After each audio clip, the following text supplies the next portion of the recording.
How did I find out the stains on my sheets weren't mine? My roommate Jenna was holding my comforter up to the light, making a disgusted face. "Girl, what the hell is this?" she said, pointing at the crusty patches near the middle of my fitted sheet. "This is nasty." "When's the last time you got laid?" I hadn't been with anyone in 4 months. Not since Nicholas and I broke up. But these stains were fresh. That unmistakable bleach smell still strong enough to make my stomach turn. "Those aren't mine," I said slowly. Jenna laughed. "Right. Must be the cum fairy." But I knew they weren't mine. I'd been at my mom's all weekend for my sister's baby shower. Left Friday morning, came back Sunday night. These stains weren't there when I'd made my bed Thursday. "Were you in my room while I was gone?" I asked. Her face did this thing, this quick flash of something before settling into confusion. "Why would I go in your room?" "I don't know, that's why I'm asking." "You're being paranoid. Maybe they're old and you just noticed them now." But I knew my sheets. I'm obsessive about my bed. Clean sheets every Sunday, hospital corners, everything perfect. These stains were new. That night, I found a long brown hair on my pillow. Jenna had brown hair, but she always insisted it was auburn. This was definitely brown. And there was something else. An earring back on my nightstand. Not mine. "Hey, Jenna," I called out. "Did someone lose an earring back?" She came to my doorway. "Nope." "Why?" I held it up. "Found this on my nightstand." "Weird. Maybe it's been there forever." But I'd cleaned that nightstand Saturday morning before leaving. The next weekend, I told Jenna I was going to my mom's again. Made a big show of packing, said goodbye, drove away. But I only went to the Starbucks 3 blocks over. Waited 2 hours, then walked back. Our apartment door was locked. Good. I unlocked it quietly and heard it immediately. Voices from my room. Jenna's voice and a guy's. "She won't be back until tomorrow," Jenna was saying. "Her bed's so much better than mine." I stood frozen in our living room, listening to them in my bed. The squeaking, the sounds, in my sheets. I wanted to burst in, but I needed proof. Started recording on my phone, then loudly dropped my keys. "Shit," I heard Jenna say. Scrambling sounds, footsteps. By the time she opened my bedroom door, she was alone, wearing my robe. "You're back early," she said. Too bright, too loud. "Who's in there?" "What?" "Nobody. I was looking for my phone charger." The window in my room was open. Fire escape. But men's shoes were still visible under my bed. "Those are some big shoes for a phone charger." Her face went red. "Okay, fine. I had someone over. But my bed is broken and... Get out of my room." The guy crawled out from under the bed. Tom from her marketing class. The one she claimed was just a friend to her boyfriend Alex. After they left, I looked at my bed. Fresh stains on my sheets. My pillows on the floor. My entire room smelled like sex and Jenna's vanilla perfume. "It's not a big deal," Jenna said from my doorway. "I'll wash your sheets." "How many times?" "What?" "How many times have you used my bed?" She shrugged. "I don't know. A couple." I pulled up my calendar. Every weekend I'd been gone. Every overnight shift at the restaurant. "All these times?" "You're never here. Your bed is better. My mattress is basically on the floor." "So you've been fucking guys in my bed?" "Guy. Singular. Just Tom." "While you're dating Alex?"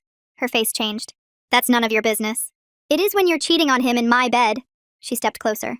"You're not going to tell him. Watch me. I'll tell everyone you gave me bed bugs." "What?" "I'll post it everywhere. Reviews on every apartment site, your Instagram, tag you. Nobody will ever want to live with you again."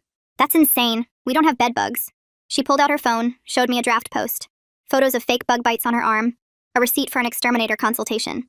"I've been preparing, just in case you found out. You're psychotic. I'm practical.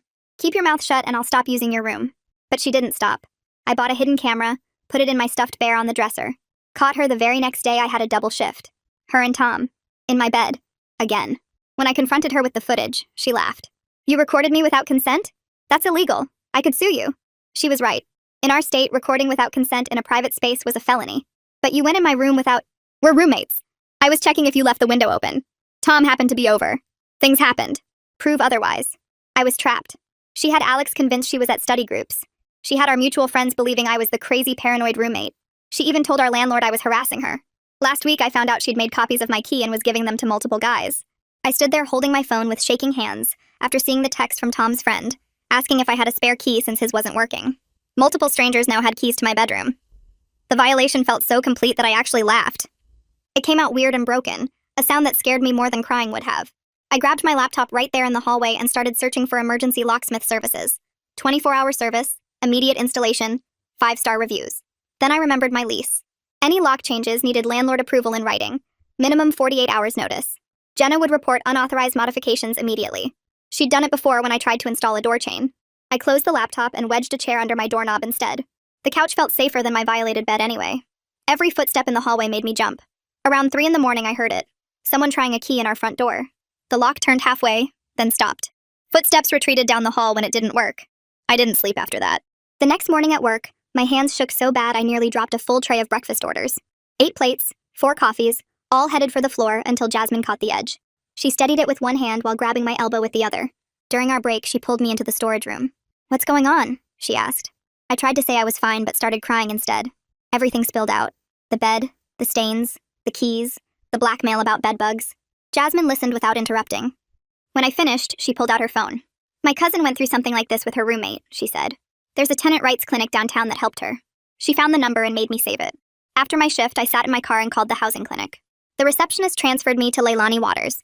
Her voice was calm but serious as I explained everything. "Recording without consent is illegal. You're right about that," she said. "But you have other options for documenting harassment." She walked me through what evidence would help. Photos, timestamps, written records of every incident. "File a police report about the key distribution," Leilani said.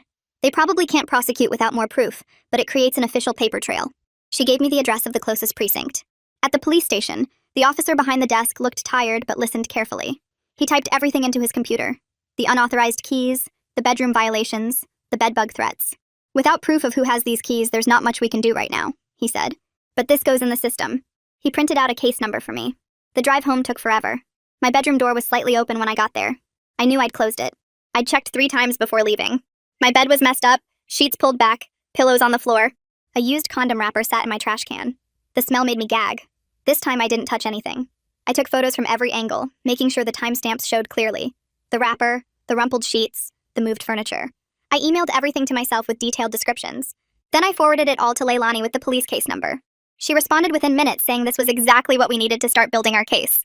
The documented pattern of violations would help establish harassment, even without the illegal recording. I slept on Jasmine's couch that night after she insisted I couldn't stay in that apartment alone. She lived in a studio 20 minutes away, but it felt safer than my own bedroom.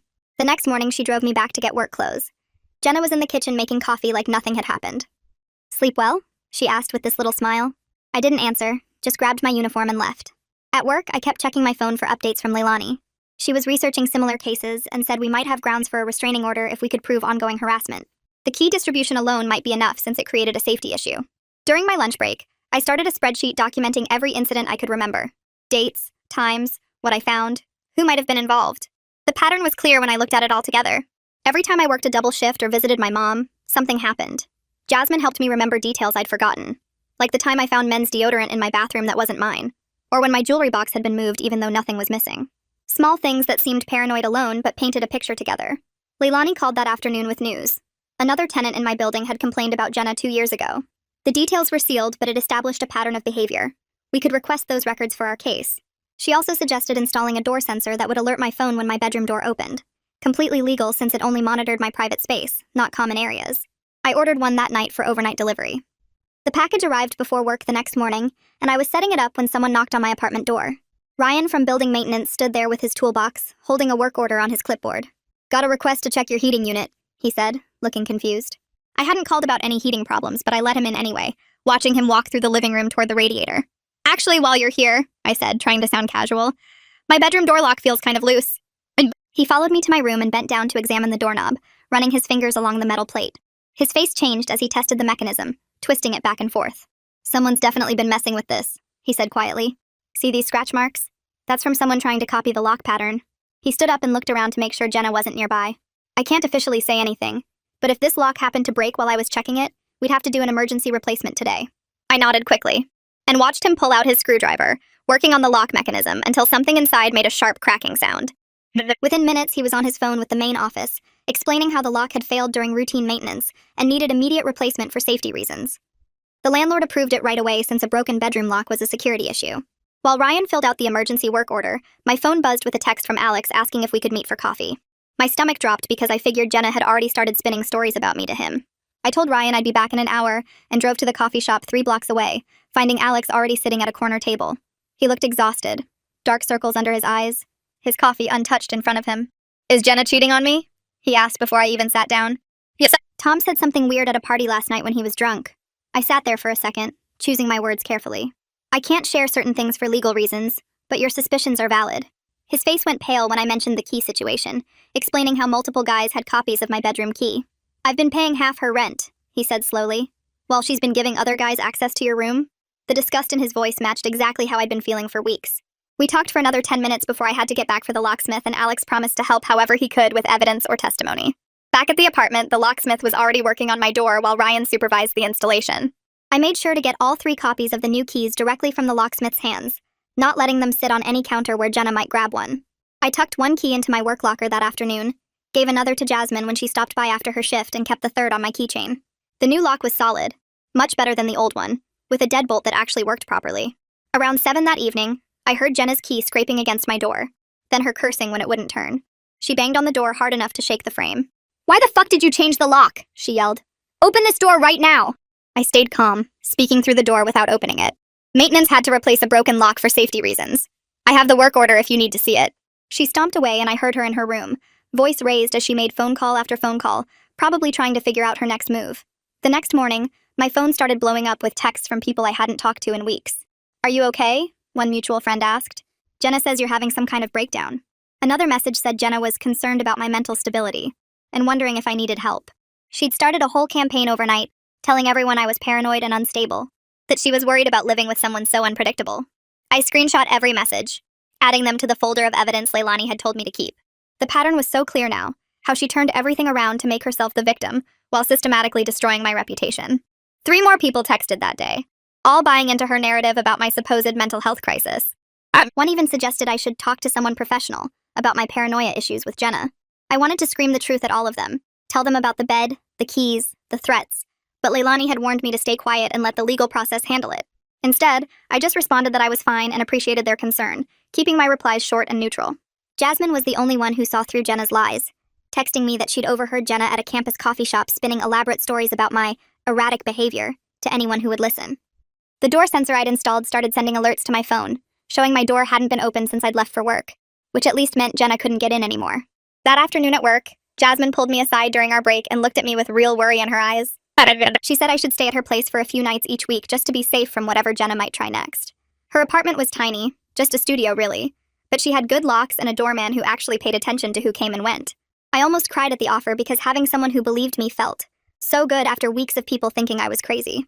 When I got home that night to pack an overnight bag, I went to my filing box to grab my birth certificate and social security card just in case I needed them. The papers were there, but they'd been moved around, not in the order I always kept them in. My hands started shaking as I went through everything, and found my passport had been opened to the photo page, and my bank statements were out of their folder. Someone had definitely gone through all my important documents while I had that old lock on my door. I grabbed everything that mattered, my laptop, all my papers, some jewelry my grandma left me, and stuffed it all in a backpack to take to Jasmine's place. The next morning while I was at Jasmine's eating cereal, Leilani called with news that made me sit up straight. Another tenant in my building had filed a complaint about Jenna 2 years ago for the exact same kind of behavior. The records were sealed because of privacy laws, but just knowing there was a pattern that could help my case made me feel less alone. Leilani gave me the former tenant's first name and said I might be able to find her on social media if I wanted to try reaching out. I spent my lunch break searching Facebook and Instagram until I found someone with that name who'd posted old photos tagged at our building.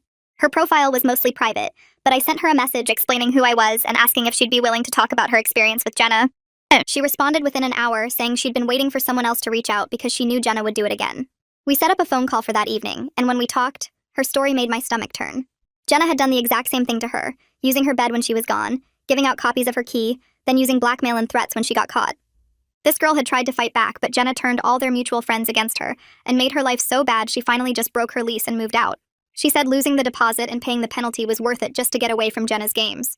Armed with this information and the police reports I'd filed, I scheduled a meeting with the landlord for the next day and asked Leilani to come as my advocate. We sat in his cramped office while I laid out everything: the pattern of behavior, the other tenant's experience, the police report about the keys being given out, all of it. The landlord shifted in his chair and kept looking at his phone while we talked, clearly not wanting to deal with any of this. He said without concrete proof of actual lease violations, his hands were tied, but after Leilani pointed out his liability if something happened because of those copied keys, he agreed to send Jenna a formal warning about unauthorized key distribution. 2 days later, I was in the kitchen making coffee when I heard Jenna screaming from her room after getting the warning letter. She stormed out and got right in my face, yelling that I was trying to get her evicted and she'd make my life so miserable I'd have to move out myself. I just stood there holding my coffee mug, not saying anything, which seemed to make her even madder. That night around 2 a.m., I woke up to music blasting from Jenna's room so loud my walls were shaking. I texted her asking her to turn it down, and she texted back that she was just studying, and I was being paranoid again about noise that wasn't even that loud. The music kept going until 2:45, just 15 minutes before the noise ordinance would kick in and I could call the cops. This happened every single night after that, always starting around 2 a.m. and always stopping right before 3 when it would become illegal. I started documenting everything with timestamps and recordings on my phone, building a file of evidence that showed the pattern of harassment. On the 5th night of this, my phone buzzed with a text from Alex saying he'd broken up with Jenna and wanted to help me however he could. He said she'd admitted to him in anger about giving out my room keys, and he'd testify about it if this ever went to court. I felt bad for him finding out about Tom this way, but having another person willing to back up my story gave me hope that maybe I could actually win this fight. The music was still going in the background as I texted him back, thanking him for reaching out and saying I'd definitely take him up on his offer if things got to that point. The music cut off at exactly 2:45 like always, and I finally fell asleep around 4, then dragged myself to work at noon feeling like garbage. My manager took one look at me halfway through lunch rush and pulled me aside between tables.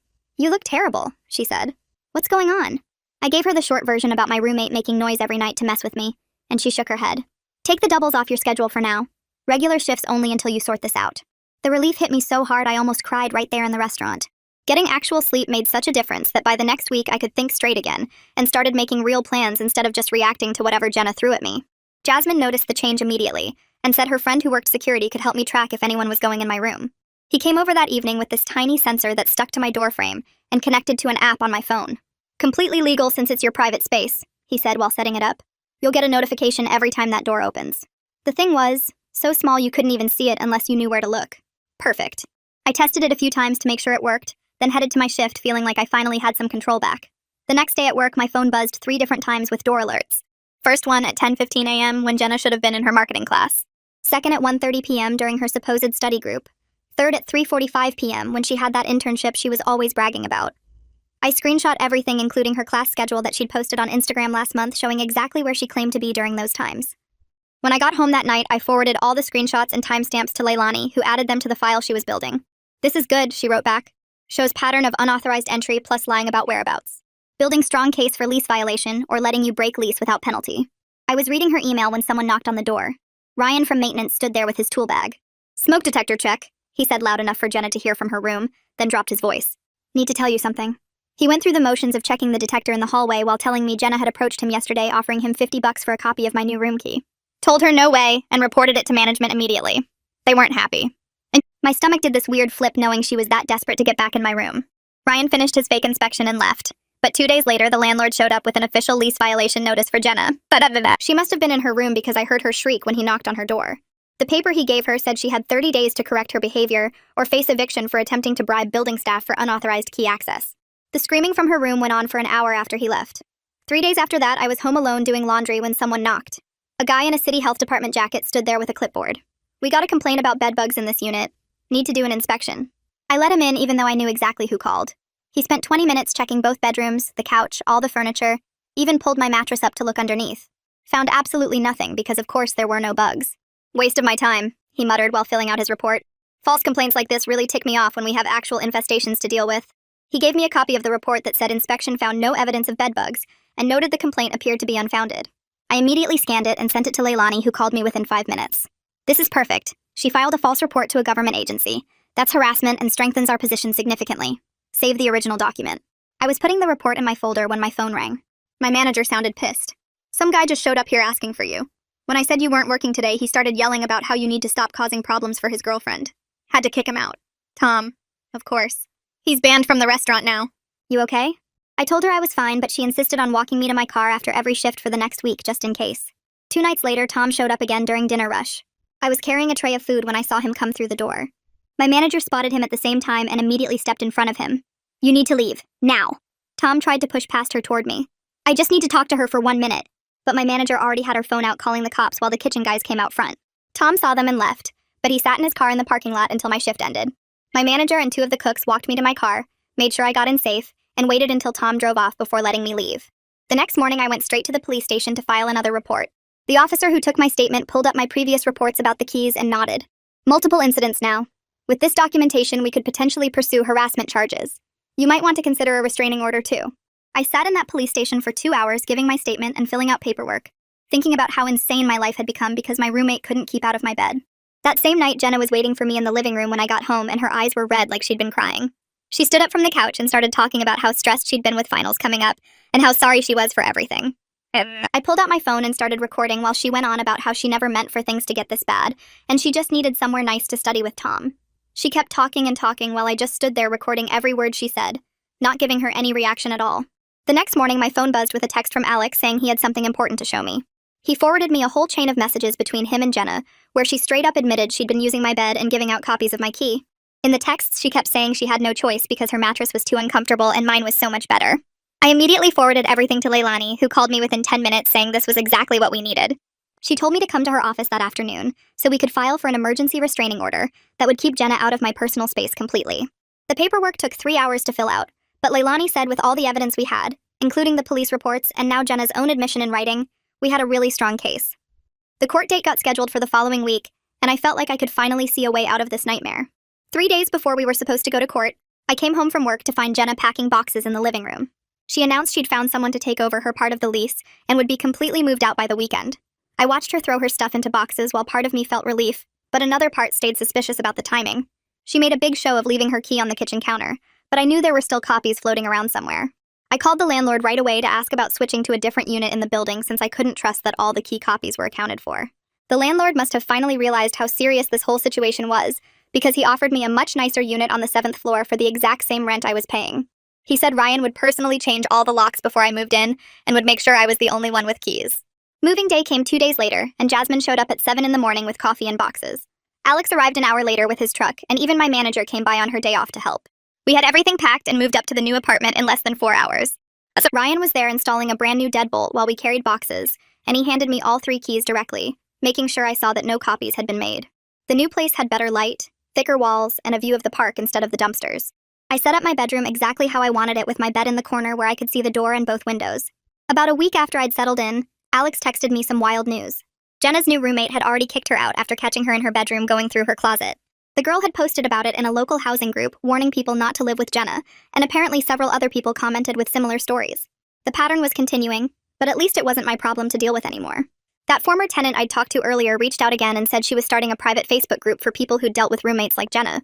Within 2 days, we had 15 members all sharing their stories and advice about dealing with boundary violations and getting help from tenant advocacy groups. Some people had even worse stories than mine, like roommates who'd stolen their identities or sold their belongings. My new apartment started feeling like an actual home instead of a place I was scared to leave. I bought brand new sheets in this soft blue color I'd been wanting forever, and arranged all my furniture so everything had its perfect spot. For the first time in months, I could actually sleep through the whole night without waking up worried about who might be in my space. My phone buzzed with an Instagram notification while I was unpacking kitchen boxes in my new place. Tom had sent me a message request that started with, "Hey, I know you probably hate me, but," and went on for 3 paragraphs about how sorry he was and how he never meant for things to get so out of hand. I could tell he was scared about the harassment charges because he kept mentioning how he was just a college student trying to graduate and didn't need legal problems on his record. And then I took screenshots of everything and forwarded them to Leilani without responding because she told me not to engage with him directly while the case was still active. The next few weeks passed in this weird blur of normal life returning bit by bit. I started sleeping through entire nights without checking my door locks every hour. My appetite came back and I actually enjoyed cooking in my kitchen again instead of just eating takeout at work. The restaurant got busier with summer tourists, and I picked up extra shifts to save money for new furniture. 3 months after moving into the new apartment, my manager called me into her office after the lunch rush. She had this folder on her desk with corporate paperwork, and I thought maybe I was in trouble for something. But then she smiled and said the district manager had approved my promotion to shift supervisor. The raise was bigger than I expected, and meant I could actually afford this apartment on my own, without stressing about every dollar. I signed the paperwork right there, and she gave me my new name tag with supervisor printed under my name. Alex started texting me updates about his therapy sessions every couple weeks. He was working through why he ignored so many red flags with Jenna, and learning about manipulation tactics and gaslighting. We met for coffee a few times, and it was weird at first, but then we realized we had this shared experience that bonded us in a strange way. He told me his therapist said Jenna showed classic signs of narcissistic behavior, and that victims often don't realize what's happening until they're completely isolated. Jasmine and I had gotten into this routine of Sunday brunch at the diner near my apartment. She'd show up with her laptop to work on her online classes while I meal prepped for the week.